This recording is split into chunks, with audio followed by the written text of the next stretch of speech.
What time is it? What time is it? It must be 6 by now, is it? It must be 6. Check your phone. Yeah, it's What 6. time is it? We can go live. We can start the podcast. It's 6. It's 6. We're live. Are we live? The timer's gone off.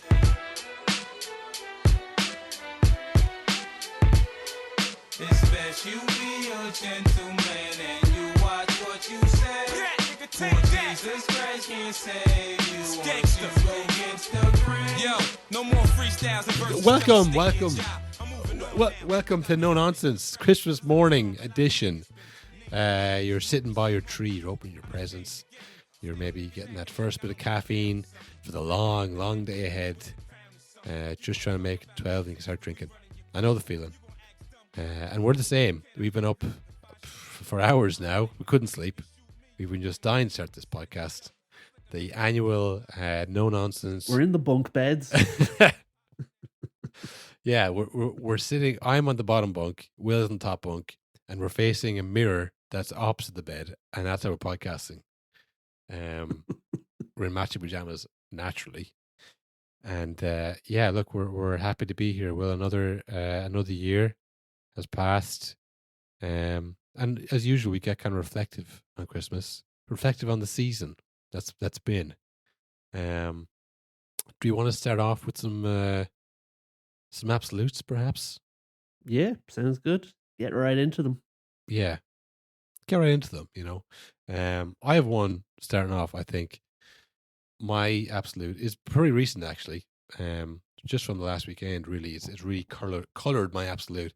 I think Ekitike is going to score the most goals for the second half of the season. I think this Isaac injury is going to really free him up, and it's going to be Ekitike's team after Christmas, and he's going to go on. He's going to possibly fire Liverpool to a title race contention. Wow, that would be a big turn. They are looking better every week, though. And even in that last game, yeah, like again, we talked about the Salah thing and how that was mad, but it feels like him doing that was like almost like, when you let go of a blown up balloon and it flies about. It feels like it let off a lot of pressure everywhere, and everyone kind of relaxed after that. Cause like, well, look, it's not going to get any worse than our star player coming out and saying all that mad shit about us. It seems like everyone's been pretty chill ever since. I mean, it took the heat off Konate, who was getting really pillared from all sides there for a bit, But I mean, it brought the fans and the club and the manager together. Everyone loves Slot now. And then he left. That was the key. He just left. So, like, the person you're angry at isn't even there to kind of direct your anger at. It's like he's gone, and now everyone's like gets a clean slate at it, I feel. But I just think he was really good when he came in. And then Isaac came in, and it all started. He got the winner against Everton in the derby. Isaac is on the bench, lurking, waiting to come on, take your place, eat your lunch. He scores a goal in the cup against Crystal Palace, gets sent off. So now Isaac has to play. And then since then, like, they went on, like, they lost 6 of the next 7. He didn't score.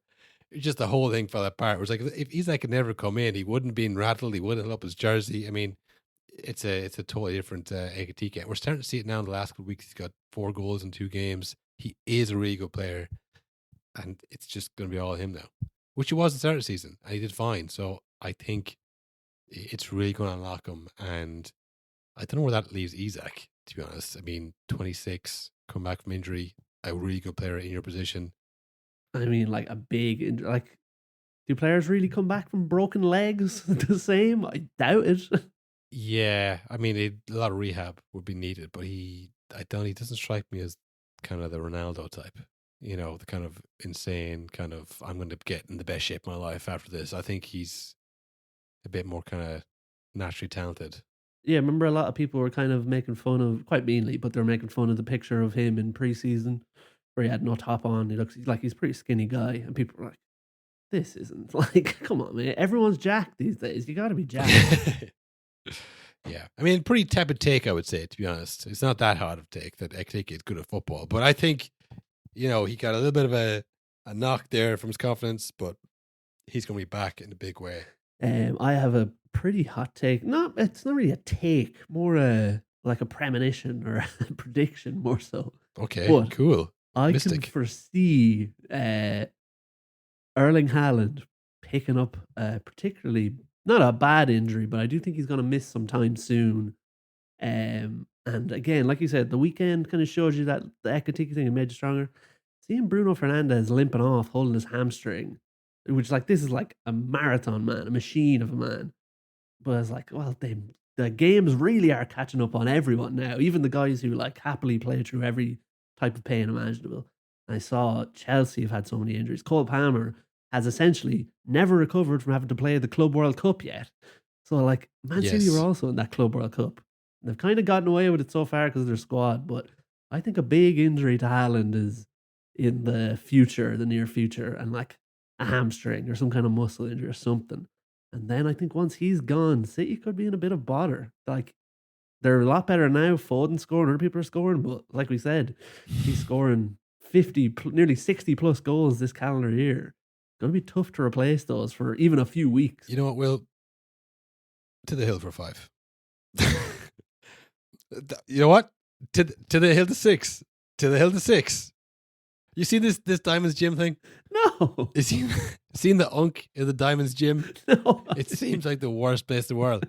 It's just this like enormous black guy, and there's like a gym of guys working out, and like whenever somebody like makes fun of him, he goes, "That's it. You know what? To the hill for 6." And they mix him up and down a hill, and it's like, "Hey man, this is bullshit. To the hill for 7. Do I hear the hill for 8?" Sitting down already? Uh-oh. The workout didn't start yet, yo. Breaks sitting down, bro. He didn't start yet. Does he have on TTD? Yeah. Is he a representation of the brand? Yeah. Is he sitting down? Yeah. Everybody to the hill, 5. Everybody to the hill for 6. To the hill in this weather? To the hill for 7. I don't know what the thing is, and they're always like catching a fade mid rep. Yeah. But they're fighting. They just do like a press up competition, and it's like you know what, someone gets disrespected, and they catch a fade mid rep, and they like they have a squat competition, so you can do more squats. I was waiting to kind of use the kind of to the hill for 5, and it didn't really come up. I was like, I'm just going to force it. So I'm just going to say it. that's where I think your take, Will. To the hill for 5. Nice. That's good. Yeah. Well, yeah, I just think I can see Haaland limping off in the not too distant future. He's sprinted one time too many in the last few seasons. It's got to come soon. Well, the thing is, they have lost a few. They lost Doku to injury, who was doing pretty well. I think they lost Stones as well, if he's been fit all year. But yeah, look, they Haven't seen him in a long time. they obviously rely very heavily on Haaland, but I mean, he is a different breed. He's chugging raw milk by the gallon, eating with his hands, eating T-bone steaks. I know he's a pretty successful YouTuber these days. Well, he's doing a lot of numbers. Mm-hmm. He did the going into Manchester disguised as Santa. He's doing pranks. He's staying mobile. He's not just sitting around after training. So I think he'll be fine. I think he's doing all right. But yeah, I mean, maybe. How about this one, Will? Bayern Munich to win the Champions League. Oh, Stick it on the board. that's a good one. Yeah, I saw Harry Kane is the quickest player to reach 100 goals for Bayern ever. How many goals did he score this calendar year? Must be 1 or 2. It must be 100. Yeah. Yeah, I just think from what we saw last year with the format, it's like the group stages don't really matter. It's all about the second half of the season. They are actually a very good team, and they're playing in the Bundesliga, which I'm assuming have wrapped up already. They have a lot of experience, a lot of good players, some good young players. I think this could be the year where they kind of sneak in, and by the time they get to the semifinals, go, wow, who's that guy playing for Bayern? And it's like, that's Harry Kane. You're not going to believe this. That's Serge Gnabry. Yeah, he's been playing there for years, actually. Who's that young, hot coach they have? That's Vincent Kompany. The same guy. That's the Man City player. That's right.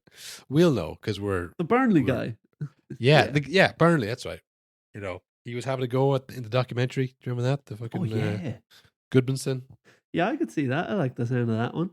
I've got a take here, and it's more a long-term hot take. It's going to be years before we can chalk this off the board, I think. But I don't know if you saw that. Okay, well, we'll definitely still be here, so keep going. I don't know if you saw that after the Saudi Arabia World Cup, whenever that is. I think it's the next one, 2032 or something. The favourites, or not the favourites, but Qatar have put in a bid for the World Cup after that. So my take is, I think we're about to enter into the World Cup being strictly a Saudi Arabia Qatar thing, back and forth and back and forth and back and forth. And because it's every 4 years, it's spaced out. I don't think we're ever going to get them back in Europe because probably we'll all be dust from nuclear war or something. So I think we've seen the last of the World Cups outside of Saudi Arabia or Qatar. I think that's already happening. Did you see that clip of Gianni Infantino saying that what he would love is 10 more World Cups in Qatar? Of course. Or whatever I don't know.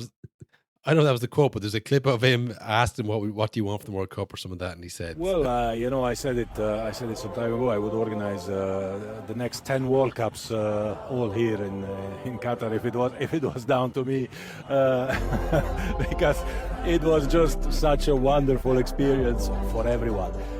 But more seriously, we look forward to organize events here. The Intercontinental Cup will be huge as well, with Paris Saint-Germain playing.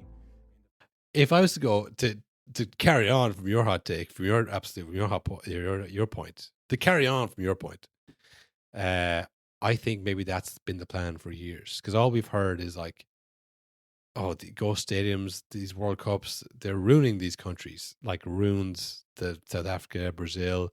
I guess the only place that can really host more like developed countries, like Germany, or places with stadiums already in place.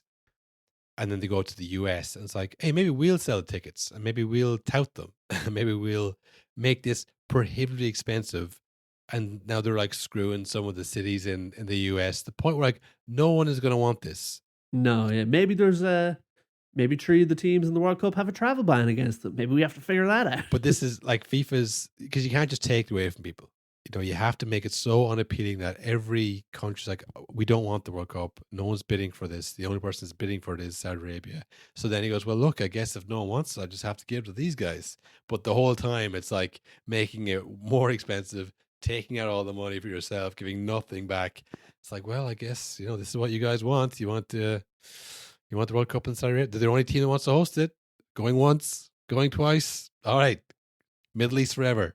And that's what they've been doing for years, Will.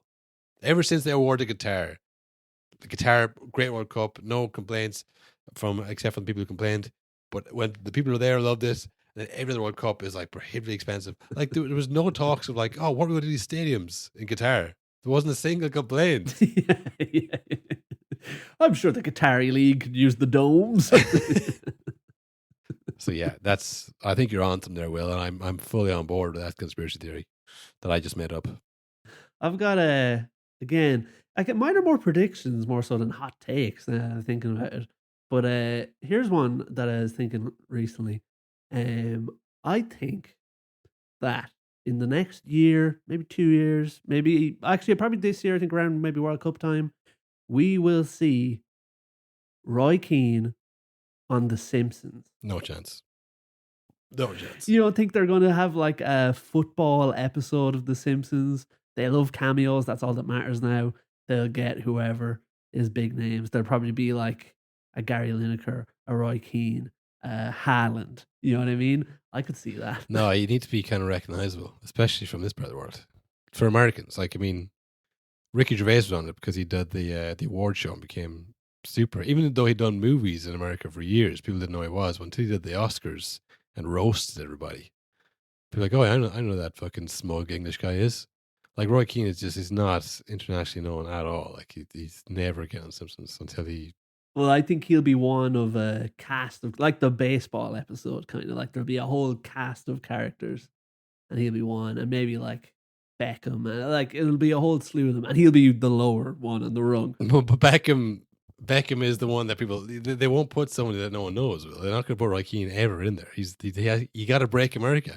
They won't put Roy Keane there, and they won't put Robert Williams there either. You have to break America. Yeah, that's true. I did forget that no one knew who Robbie Williams was. Yeah, when that movie came out, I was like, "Who's Robert Williams? What is this? Why is he a monkey?" They didn't like that at all. Oh, hot take. See, it's hard. It's hard to do this. This is why our podcast is so bad. I don't have any hot takes. It's like, yeah, it was a good game. That was a pretty good game. Give me a Christmas hot take then. A Christmas hot take. People who think that their Christmas is the only way it should be done. Like, presents first, mass. If you go to someone else's house, if you're lucky enough to be able to share your life with somebody else, and they do things a bit different than you one day of the year, and you kind of make that as like a interesting story, it's not.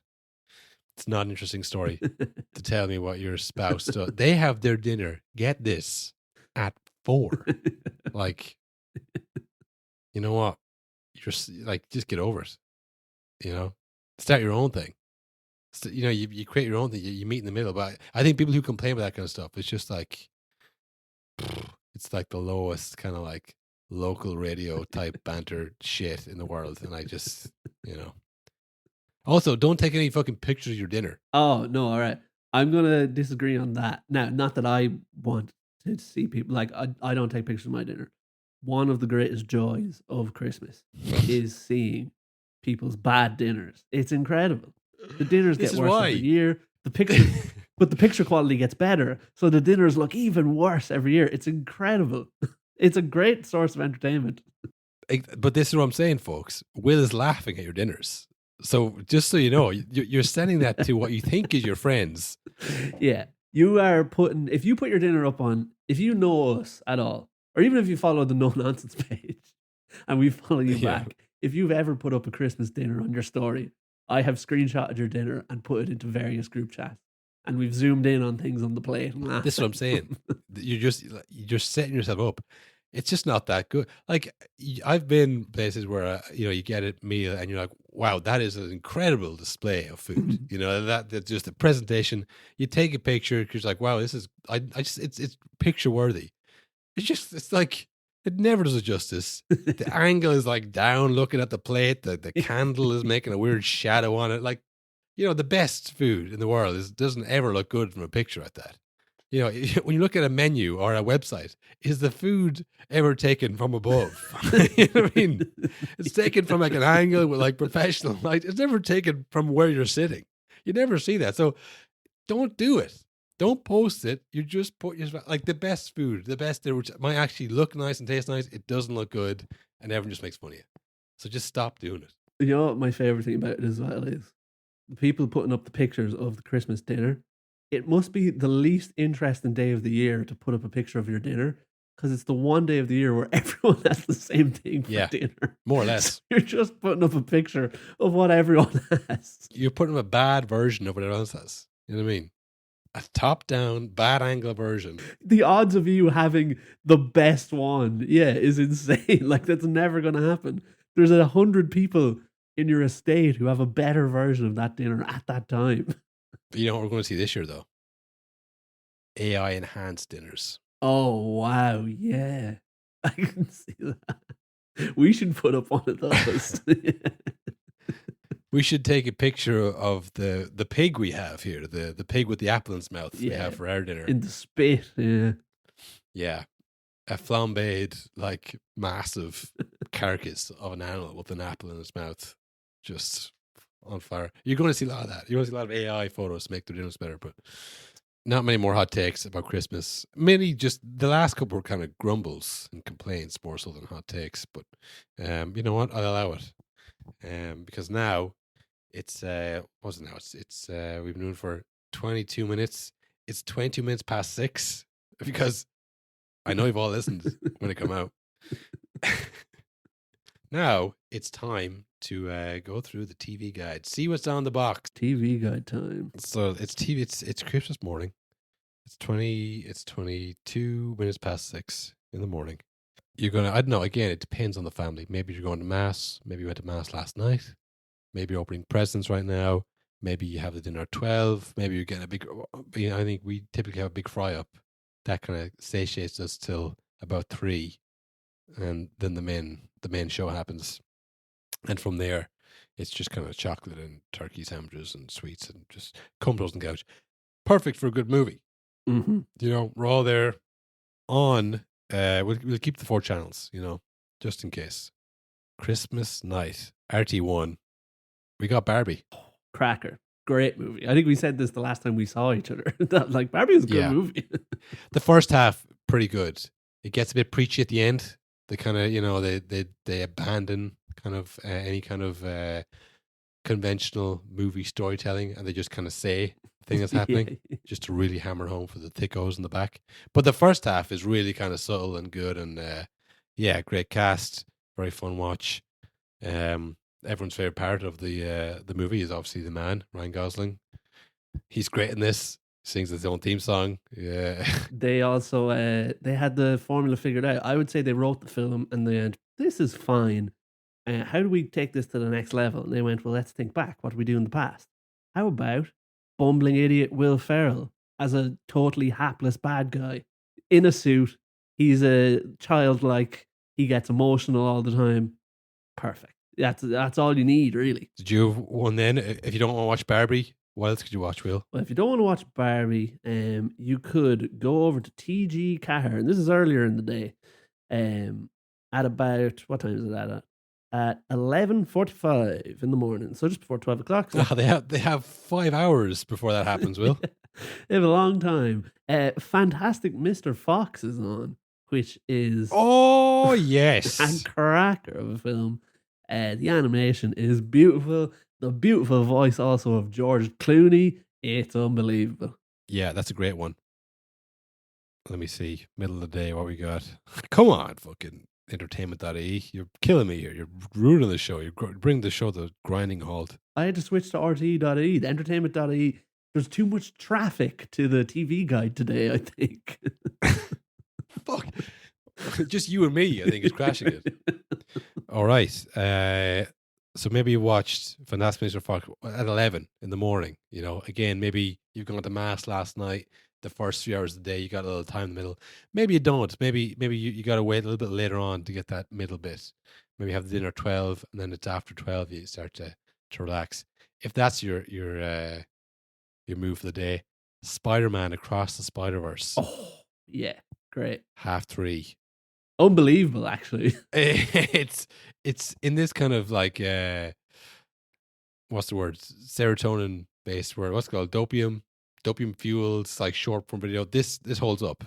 This really it's bright colors, loud noises, Every really good frame. story, great animation, really kind of groundbreaking stuff at the time, and even still it's still pretty great. I watched it recently. It's unreal.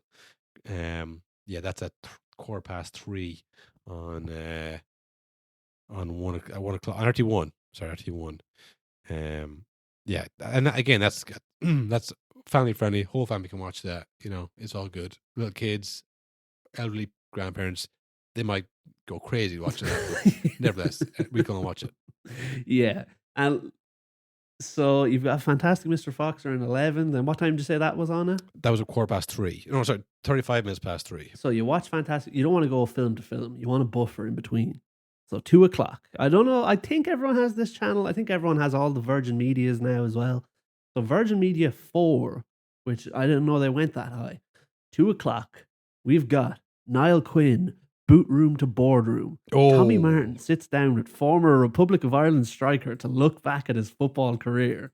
That's just sitting down for an hour and looking at Niall Quinn goals with your dad. That's a joy. That's great. And that's if they have the right footage, that's going to be a great show. Worrying that's on Virgin Media. I don't know how much footage they'll have. Also, the fact it's called Boot Room to Boardroom is half of this going to be like talking about the FAI. Could be good. Could also be quite dull. It could go either way. Hopefully, it's just essentially goals. If they show the goals, that'll be 60% of the work. Yeah. If he talks to the FAI and he doesn't pull any punches, it'll be an absolute banger. But if he takes the diplomatic approach and says, "Look, we had our differences," and they've no goals then also, that might be a bit of a snore fest. Yeah. Oh well, then it's high risk, high reward in this, and we haven't watched it, so we can't really say. Yeah. But it could be worth the risk. Again, great for you and your football loving relatives. Yeah, there's so much good stuff. One more each maybe. Again, it depends on the demographic, I think, of your Christmas party. We'll say, is it little kids? Is it more elderly people? It depends. But again, I think this will kind of serve everybody. This is again a little bit earlier, 2:10 on Tichikaher, The Muppets Take Manhattan, a classic of the Yeah, genre. that's great. That is great. I mean, all the stars. You got Muppet, you got Fozzie Bear, Gonzo, Kermit the Frog, Miss Piggy. Oh, it's the classic cast. The two old guys who shout down beautiful things. It's just a barrel of laughs. It's great fun. Beaker, he'll be there. Bringing the Yeah. heat. Beaker and the other guy is the main guy. Yeah, it's really bringing the heat on TG cards here. My last one here. There's a few options back to back to back on RT2, I'd say. My one though is the one that's at 2:30 in the morning. So you're somehow still up. You're definitely the only person. still up. Okay, you're still up. You're still up. You're pretty drunk at this stage. Everyone's gone to bed. So you just want one last film to tide you over before you officially call it a night. At 2:30 on RT2, Blazing Saddles is on, which is an unbelievable film.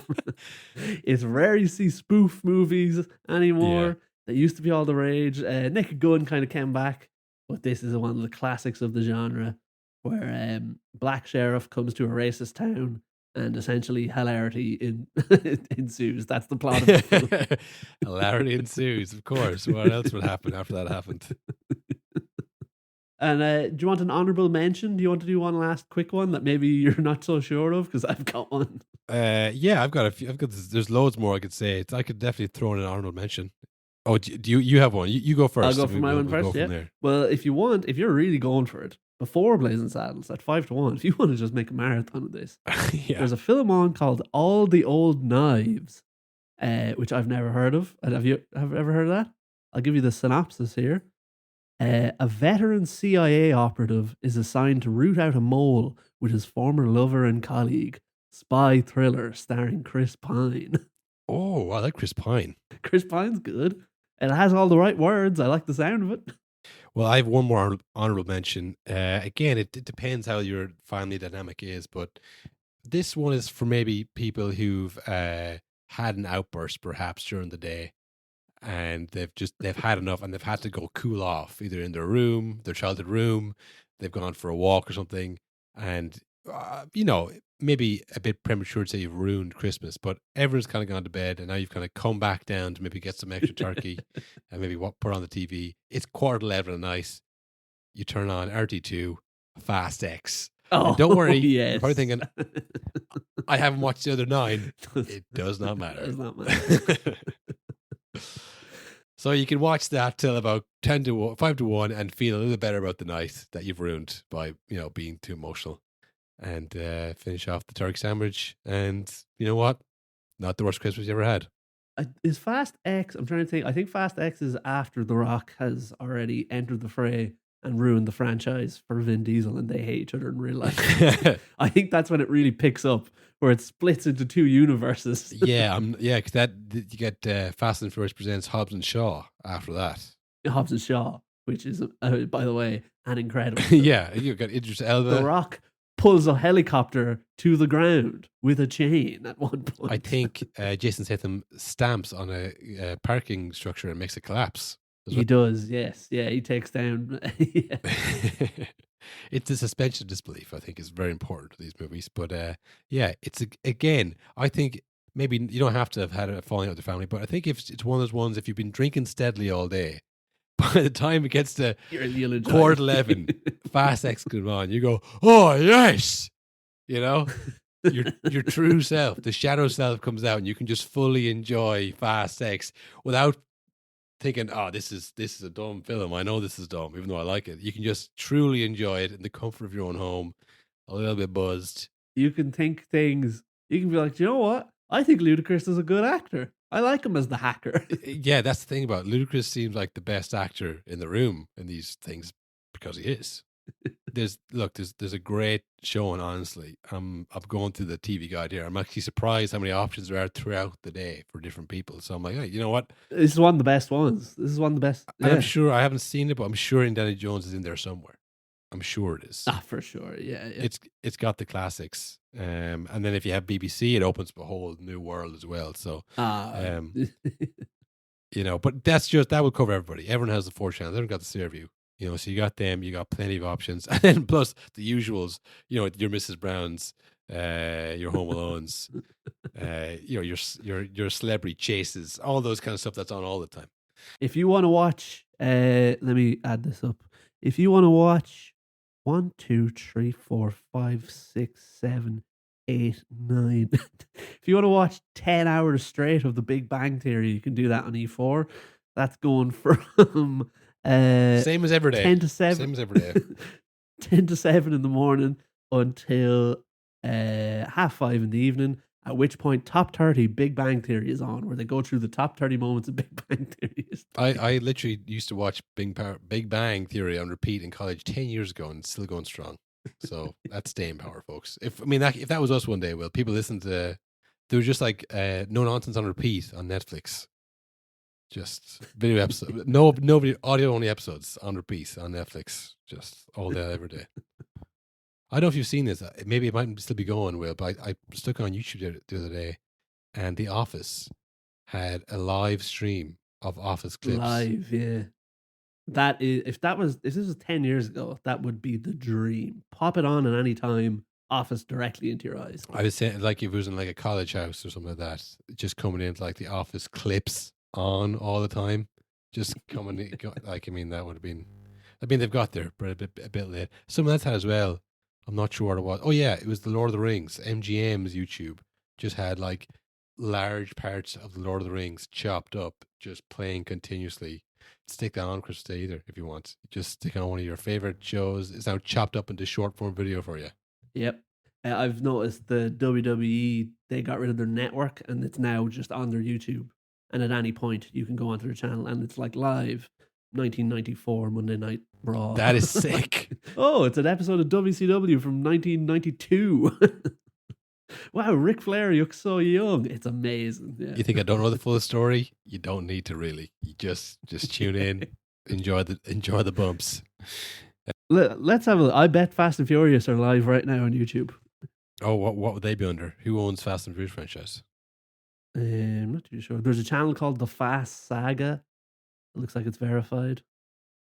They were live. They haven't been live in 2 years.